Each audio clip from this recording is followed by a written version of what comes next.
નમસ્કાર મિત્રો, હર હર મહાદેવ. વાસ્તુશાસ્ત્ર અને જ્યોતિષ વિજ્ઞાનના આ એક અત્યંત વિશેષ અને નવા વિડીયોમાં તમારા બધાનું હૃદયપૂર્વક સ્વાગત છે. મિત્રો, આજે આપણે વાત કરવા જઈ રહ્યા છીએ વૃષભ રાશિના જાતકો માટે કેવું વીતશે તમારું આગામી નવું અઠવાડિયું, કારણ કે વિધિનું એક નવું વિધાન પ્રારંભ થવા જઈ રહ્યું છે જે તમારા જીવનની આખી દિશા અને દશા બદલી શકે તેમ છે. જી હા મિત્રો, જે અત્યાર સુધી ક્યારેય તમારી કલ્પનામાં પણ ન હતું તે આવનારા નવા અઠવાડિયામાં સાકાર થવા જઈ રહ્યું છે, કારણ કે ગ્રહોની ચાલ કંઈક એવા સંકેતો આપી રહી છે જે તમારા અસ્તિત્વમાં એક નવું આત્મચિંતન પ્રગટાવશે. તમારા વ્યક્તિત્વમાં એક અલૌકિક તેજ અને અદ્ભુત નિખાર આવવાનો છે, પરંતુ સાથે જ સાવધાન રહેજો, કારણ કે આર્થિક ક્ષેત્રે આ સપ્તાહ મોટા ફેરફાર અને ઉથલપાથલ પણ લાવી શકે છે. આજના આ વિષયો નક્ષત્રોની સૂક્ષ્મ ચાલ પર સંપૂર્ણપણે નિર્ધારિત છે અને હું તમને જે એક અંશ જણાવીશ તે ગ્રહોના ભ્રમણના ગહન સંકેતો પર આધારિત છે. તેથી વૃષભ રાશિના ભાઈઓ અને બહેનો આ વિગતને સામાન્ય ગણવાની ભૂલ ક્યારેય ન કરતા. જો તમે આ ચેનલ પર નવા છો તો હમણાં જ ચેનલને સબસ્ક્રાઇબ જરૂર કરી લેજો, કારણ કે તમારી રાશિની આવી જ પવિત્ર અને સચોટ વિગતો આ જ માધ્યમ પર મળતી રહેશે. અને જો તમને આ માહિતી ઉપયોગી લાગે તો વિડીયોને લાઇક કરીને કોમેન્ટમાં જય શનિદેવ કે રાધે રાધે ચોક્કસ લખજો. મિત્રો, વૃષભ રાશિના જાતકો માટે આ નવા સપ્તાહની ગ્રહદશાની ચર્ચા કરીએ તો તમારા લગ્ન સ્થાનમાં જ સ્વયં શુક્રદેવ બિરાજમાન છે, જે તમારી રાશિના સ્વામી છે અને હાલમાં જ તમારી રાશિમાં પધાર્યા છે. શુક્રનું તમારા પ્રથમ ભાવમાં હોવું એ તમારા માટે વરદાન સમાન સાબિત થશે, જે તમારા આત્મવિશ્વાસને સાતમા આસમાને લઈ જશે. આની સાથે જ સૌથી વિશેષ અને પ્રભાવશાળી વાત એ છે કે શનિદેવ તમારા 11મા ભાવમાં ઉદય સ્થિતિમાં અત્યંત સક્રિય અને બળવાન છે. શનિદેવે તાજેતરમાં જ નક્ષત્ર પરિવર્તન કર્યું છે, જેની સ્પષ્ટ અસર આખા સપ્તાહ દરમિયાન તમારા જીવન પર દેખાશે. આ 11મા ભાવમાં જ મંગળ અને બુધની એક અદ્ભુત યુતિ સર્જાઈ રહી છે, જે બંને ગ્રહો મળીને તમારા જીવનમાં સફળતાનો એક નવો અધ્યાય લખવા જઈ રહ્યા છે. બીજી તરફ સૂર્યદેવ તમારા 12મા ભાવમાં અત્યંત શક્તિશાળી અવસ્થામાં બિરાજમાન છે, જે ખર્ચ અને વિદેશ ગમન જેવી બાબતો પર ઊંડી અસર પાડશે. નસીબનો આ નવો ખેલ 20મી અને 21મી એપ્રિલથી શરૂ થશે, જેની શરૂઆત અત્યંત તેજસ્વી અને આશાસ્પદ રહેવાની પૂરેપૂરી ખાતરી છે. આ સપ્તાહના પ્રારંભિક દિવસોમાં 11મા ભાવમાં બેઠેલા મંગળ અને બુધ પરસ્પર એવો સંબંધ બનાવી રહ્યા છે કે વૃષભ રાશિના જાતકો માટે લક્ષ્મી પ્રાપ્તિના નવા માર્ગો ખુલી જશે. લાંબા સમયથી તમારા જીવનમાં જે ધનની સ્થિતિ અટવાયેલી હતી અથવા જે નાણાકીય મુશ્કેલીઓ તમને સતાવી રહી હતી તેનો હવે અંત આવશે. ઘણીવાર એવું બનતું હતું કે બીજાના કામ સરળતાથી થઈ જતા પણ તમારા કામ અંતિમ ઘડીએ બગડી જતા હતા, પરંતુ હવે બુધ અને મંગળની યુતિ તમારા અટકેલા નાણાં પાછા અપાવશે. જે લોકો વ્યાપાર સાથે જોડાયેલા છે તેમના માટે આ સમય કોઈ મોટો સોદો નક્કી કરવાનો છે, જે ભવિષ્યમાં પુષ્કળ નફો અપાવી શકે છે. રાહુના નકારાત્મક પ્રભાવથી જે અવરોધો આવતા હતા તે હવે દૂર થતા જણાશે અને તમારી આર્થિક ગાડી પાટા પર ચડશે. આ સમયગાળામાં તમારે તમારી વ્યાપારિક બુદ્ધિનો મહત્તમ ઉપયોગ કરવો જોઈએ, કારણ કે ગ્રહો તમને સાથ આપી રહ્યા છે. જેવા તમે સપ્તાહના મધ્ય ભાગમાં એટલે કે 22મી થી 24મી એપ્રિલ તરફ પ્રયાણ કરશો ત્યારે તમારી રાશિના સ્વામી શુક્રનો પ્રભાવ ચરમસીમા પર હશે. લગ્ન ભાવમાં શુક્રની હાજરીથી તમારા વ્યક્તિત્વમાં એક અનોખું આકર્ષણ પેદા થશે અને તમારી વાણીમાં એવી કુશળતા આવશે કે તમે કોઈપણ વ્યક્તિનું દિલ જીતી લેશો. જો તમારે ઓફિસમાં કોઈ પ્રેઝન્ટેશન આપવાનું હોય કે કોઈ મહત્વના વ્યક્તિ સાથે મુલાકાત કરવાની હોય તો આ સમય શ્રેષ્ઠ છે. તમારો આત્મવિશ્વાસ એટલો મજબૂત હશે કે તમે હારેલી બાજી પણ જીતી શકશો. જે લોકો માનસિક રીતે નિરાશ થઈ ગયા હતા તેમને શુક્ર નવું આત્મબળ પૂરું પાડશે. તમારી બોલવાની છટા અને વિવેકપૂર્ણ વ્યવહાર તમારી પ્રગતિમાં સહાયક બનશે. આ દિવસો દરમિયાન તમે તમારી આવડતથી ઘણા એવા કામ પાર પાડી શકશો જે અગાઉ અશક્ય લાગતા હતા. સપ્તાહના અંતિમ ચરણમાં એટલે કે 25મી અને 26મી એપ્રિલના રોજ ઉદય અવસ્થામાં રહેલા શનિદેવ અને ઉચ્ચના સૂર્યદેવ તમારા જીવનમાં સફળતાનો ડંકો વગાડશે. જ્યોતિષ શાસ્ત્ર મુજબ જ્યારે શનિદેવ કંઈક આપવા પર આવે છે ત્યારે તે અઢળક આપે છે, અને અત્યારે તેઓ ઉદય અને નક્ષત્ર પરિવર્તિત અવસ્થામાં હોવાથી તેનું પરિણામ સપ્તાહના અંતે ચોક્કસ દેખાશે. તમારી મહેનતનું સંપૂર્ણ શ્રેય તમને મળશે અને સમાજ કે કાર્યસ્થળ પર તમારી કીર્તિ વધશે. જો કે શનિદેવ ધીમે ફળ આપે છે, તેથી શરૂઆતમાં કદાચ તમને ગતિ ઓછી જણાય, પણ રવિવાર આવતા સુધીમાં તમને કોઈ મોટા શુભ સમાચાર મળી શકે છે. આ સમય તમારી સામાજિક પ્રતિષ્ઠામાં વધારો કરનાર અને લાંબા ગાળાના આયોજનો માટે ઉત્તમ સાબિત થશે. સૂર્યની ઉચ્ચ સ્થિતિ તમને પદ અને સત્તાના ક્ષેત્રમાં પણ લાભ કરાવી શકે છે. પરંતુ મિત્રો, દરેક સિક્કાની બે બાજુ હોય છે, તેમ આ સપ્તાહમાં 3 અશુભ કે નકારાત્મક ઘટનાઓ પણ બની શકે છે, જેનાથી તમારે ખૂબ જ સાવચેત રહેવાની જરૂર છે. સૂર્યનું તમારા 12મા ભાવમાં હોવું એ આર્થિક દ્રષ્ટિએ થોડું ચિંતાજનક બની શકે છે.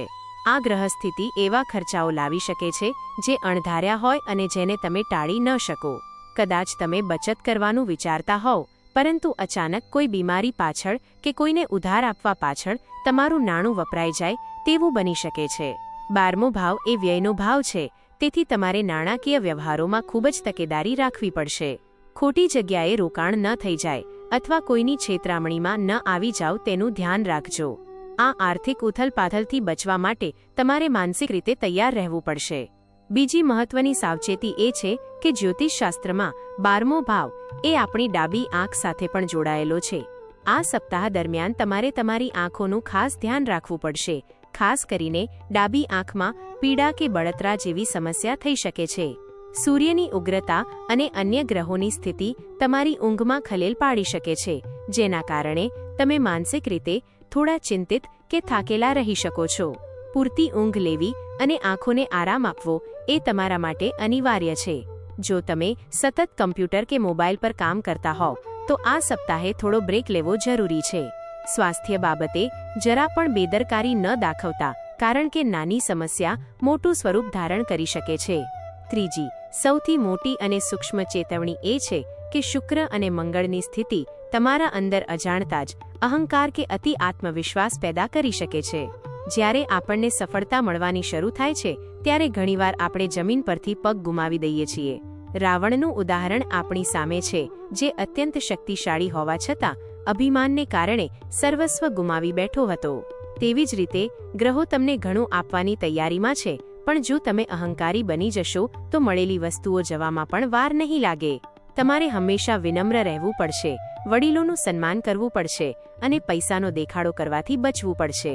જો તમે પૃથ્વી સાથે જોડાયેલા રહેશો અને સૌની સાથે સદ્ભાવના રાખશો તો જ ગ્રહોનું શુભ ફળ ટકી રહેશે. હવે મિત્રો, આપણે ઉપાયોની વાત કરીએ જે તમારા આ નકારાત્મક પ્રભાવોને દૂર કરવામાં મદદ કરશે. સૌથી પહેલો ઉપાય સૂર્યદેવ માટે છે. જો તમે અણધાર્યા ખર્ચાઓને અટકાવવા માંગતા હોવ તો દરરોજ સવારે વહેલા ઉઠીને તાંબાના પાત્રમાં સૂર્યદેવને જળ અર્પણ કરવાનું શરૂ કરી દો. જળ ચડાવતી વખતે તેમાં થોડું કુમકુમ અને ચોખા અર્પણ કરજો. આનાથી સૂર્યનો નકારાત્મક પ્રભાવ ઓછો થશે અને તમને માનસિક શાંતિ મળશે. જે લોકો મોડા ઉઠે છે તેમણે આ અઠવાડિયે ખાસ સૂર્યોદય પહેલા જાગવાનો પ્રયત્ન કરવો જોઈએ, કારણ કે સૂર્યની કૃપા વગર આર્થિક સ્થિરતા મળવી મુશ્કેલ છે. આ એક નાનો પણ અત્યંત પ્રભાવશાળી ઉપાય છે જે તમારી ઘણી બધી મુસીબતોને ટાળી શકે છે. બીજો ઉપાય તમારા રાશિ સ્વામી શુક્રને બળવાન બનાવવા માટે છે. જો તમે ઈચ્છો છો કે તમારા જીવનમાં વૈભવ અને શાંતિ કાયમ રહે અને અહંકાર તમારા પર હાવી ન થાય, તો આ સપ્તાહ દરમિયાન માતા લક્ષ્મીની આરાધના કરો. દરરોજ સાંજે લક્ષ્મીજી સામે ઘીનો દીવો પ્રગટાવો અને શ્રી સુક્તમ કે લક્ષ્મી ચાલીસાના પાઠ કરો. સ્ત્રીઓનું સન્માન કરવું એ પણ શુક્રને પ્રસન્ન કરવાનો એક મોટો ઉપાય છે. શુક્ર મજબૂત હશે તો તમારી કુંડળીના ઘણા દોષો આપોઆપ દૂર થઈ જશે અને તમારા જીવનમાં ભૌતિક સુખ સુવિધાઓમાં વધારો થશે. માતા લક્ષ્મીની પૂજાથી ઘરમાં નકારાત્મક ઉર્જાનો પ્રવેશ થતો નથી અને ધન ટકી રહે છે. ત્રીજો અને અંતિમ ઉપાય મંગળ અને બુધની કૃપા મેળવવા માટે છે. જો તમે કાર્યક્ષેત્રમાં સફળતા અને વ્યાપારમાં વૃદ્ધિ ઈચ્છતા હોવ તો ભગવાન ગણેશને દરરોજ દૂર્વા ધરો અર્પણ કરો. ગણેશજી બુદ્ધિના દાતા છે અને બુધ ગ્રહને શાંત રાખવામાં મદદ કરે છે. તેની સાથે જ મંગળના અશુભ પ્રભાવને રોકવા માટે મંગળવાર કે શનિવારે ગૌશાળામાં જઈને ગાય માતાને ગોળ અને ચણા ખવડાવવાનું ભૂલશો નહીં. ગાયની સેવા કરવાથી મંગળ ગ્રહની પીડા શાંત થાય છે અને અટકેલા કાર્યોમાં ગતિ આવે છે. આ ત્રણેય ઉપાયો આ સપ્તાહ દરમિયાન તમારી રક્ષા લક્ષ્મી બનીને તમારી સાથે રહેશે અને તમને દરેક આફતમાંથી બચાવશે. વૃષભ રાશિના મિત્રો, આ નવું અઠવાડિયું તમારા માટે આત્મમંથન અને નવી તકોનું છે. આકાશી ગ્રહમંડળમાં થઈ રહેલા આ ફેરફારો તમારા હિતમાં જ છે, માત્ર તમારે થોડી સાવચેતી રાખવાની જરૂર છે. આ સપ્તાહ દરમિયાન કોઈની સાથે વિવાદમાં ન પડવું અને ખાસ કરીને વાણી પર સંયમ રાખવો. જો તમે આ બધી વાતોનું ધ્યાન રાખશો તો નિશ્ચિત રૂપે આ બ્રહ્માંડનું આયોજન તમને ભાગ્યશાળી બનાવશે. તમારા જીવનમાં આવનારા પરિવર્તનોને સ્વીકારો અને હકારાત્મક ઉર્જા સાથે આગળ વધો. યાદ રાખજો કે મહેનત અને ભક્તિનો સંગમ હંમેશા શ્રેષ્ઠ પરિણામ લાવે છે. શનિદેવના આશીર્વાદ અને શુક્રની કૃપાથી તમારો આ નવો માર્ગ સુગમ બનશે તેવી પૂરી શક્યતા છે. આ બધી ગ્રહ ગણતરી અને જ્યોતિષીય વિશ્લેષણ કરવામાં ઘણી મહેનત લાગે છે અને અમારો હેતુ માત્ર તમને સાચી દિશા બતાવવાનો છે. અમે આશા રાખીએ છીએ કે આ માહિતી તમારા જીવનમાં ઉપયોગી સાબિત થશે અને તમે આવનારી મુશ્કેલીઓનો સામનો કરવા માટે સક્ષમ બનશો.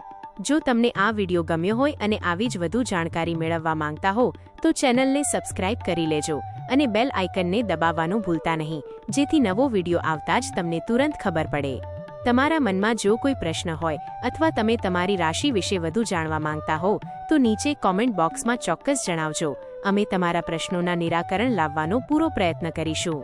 અંતે ફરી એકવાર આપ સૌને વિનંતી છે કે આ વિષયને વધુમાં વધુ લોકો સુધી શેર કરજો, જેથી અન્ય વૃષભ રાશિના જાતકો પણ આ માહિતીનો લાભ લઈ શકે.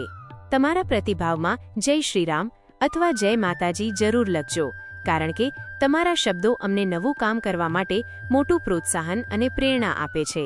રાધાજી અને મહાદેવની કૃપા તમારા અને તમારા પરિવાર પર સદાય બની રહે તેવી જ પ્રાર્થના સાથે આ વિષયને અહીં વિરામ આપીએ છીએ. ફરી મળીશું એક નવા અને રોચક વિષય સાથે. ત્યાં સુધી રજા આપશો. ધન્યવાદ અને હર હર મહાદેવ. મિત્રો, કોમેન્ટ બોક્સમાં રાધે રાધે લખવાનું ભૂલતા નહીં. રાધાજીની કૃપાથી તમારા જીવનના તમામ કષ્ટો દૂર થશે. તમે તમારી સમસ્યાઓ પણ નીચે લખી શકો છો, જેથી અમે આગામી વિડીયોમાં તેના પર ચર્ચા કરી શકીએ. જોડાયેલા રહો અમારી સાથે. આવજો અને તમારું ધ્યાન રાખજો.